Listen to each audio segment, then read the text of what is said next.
I grew up here. This was our life. I feel the camaraderie, the love. This was our second home. A lot of memories.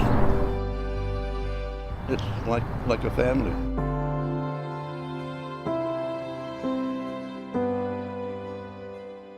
How did the club begin? The park is a gathering space, and it, from the very beginning, was host to the kind of celebrations that reflected the diversity of the neighborhood. The idea that even from its very beginnings, they were embracing the ethnic variety of the neighborhood. It was a powerful start. We had United Nations here. We had, we had the United Nations. We had Portuguese, Mexican, Japanese, Chinese, Filipino. Talk about community. We had a community and everybody was included, and this was probably the center of it right here. It was just amazing how the Portuguese and Mexicans and everybody that lived here was close. Everybody liked you. Everybody knew each other here. That was it. That was so great about this place.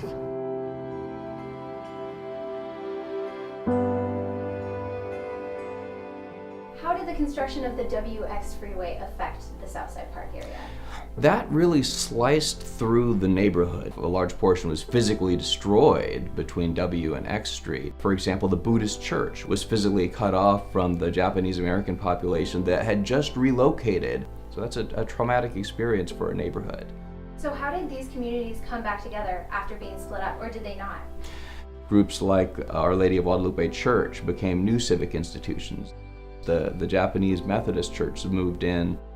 The Chinese community moved in, and Sacramento's African American community, the oldest African American congregation on the west coast of the United States, is located in Southside Park.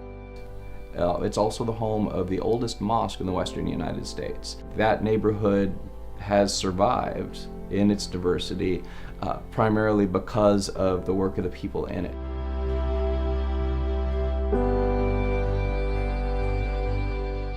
We had a lot of prostitution here. And it went on for about 15 years. And in 1979, we met with the police department. We wanted to clear it up, and we picketed.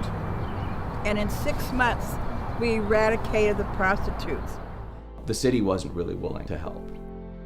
The people had to step up, and the city followed where the people led.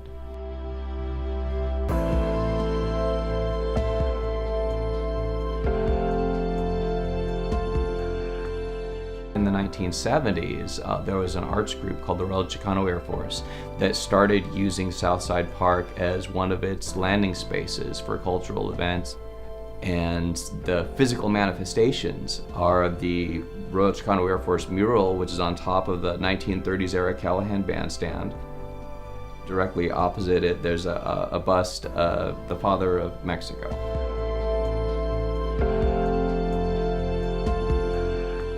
There used to be fireworks at this park that the Southside Improvement Club used to put on every year. The city used to give us $25,000 to help put on the fireworks. You could not find a blade of grass in this park. That's how many people were in this park, and it used to go clear past X Street. We used to come early so we could sit around the lake. Instead of way back here, we'd be around the lake. And during the fair, the fireworks, we used to sell peanuts. We had a big cardboard box with peanuts, 10 cents a bag, and we made 2 cents a bag. I think I made $6 one night. I thought I went to heaven, made so much money. My husband was so involved in it, and in fact, he was called Mr. Southside. And people they just wanted to talk. They'd come to our flower shop and just wanted to talk, but all part of Southside. This is very special to me.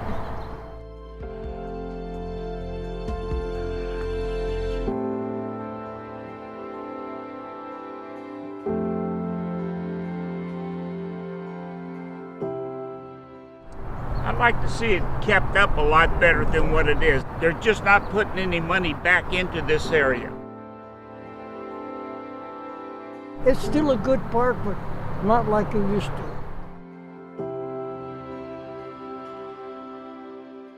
I love this park, and everybody was so close. And everyone that was born and raised in Southside has been very proud of their beginning. We just did everything here in the park. This was our playground, like she says. Yep. There's generations who are now just discovering the park. Kids who are playing there with their families. And they're going to be the next generation that'll take up the banner to defend that park when the call comes.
Give me an S. Safety first. Give me an O. On task. Give me an A. Always respectful. Give me an R. Responsible. What does that spell? Soar like an eagle. We walk in a straight line. We whisper. We keep our hands to ourselves.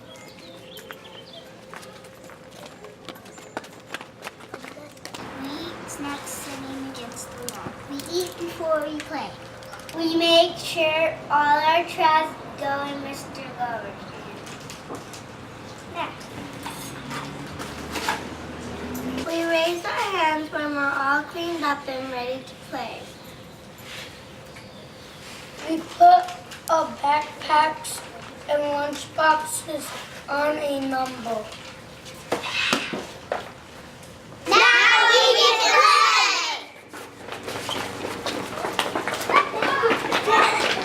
We walk under the rooftop. We can run under the sky. We go up the stairs.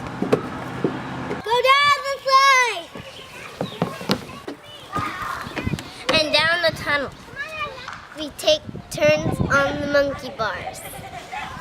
We don't play with sticks. If you find one, throw it out onto the grass. We stay to the playground and keep the gate closed. Recess is the best time to get a drink.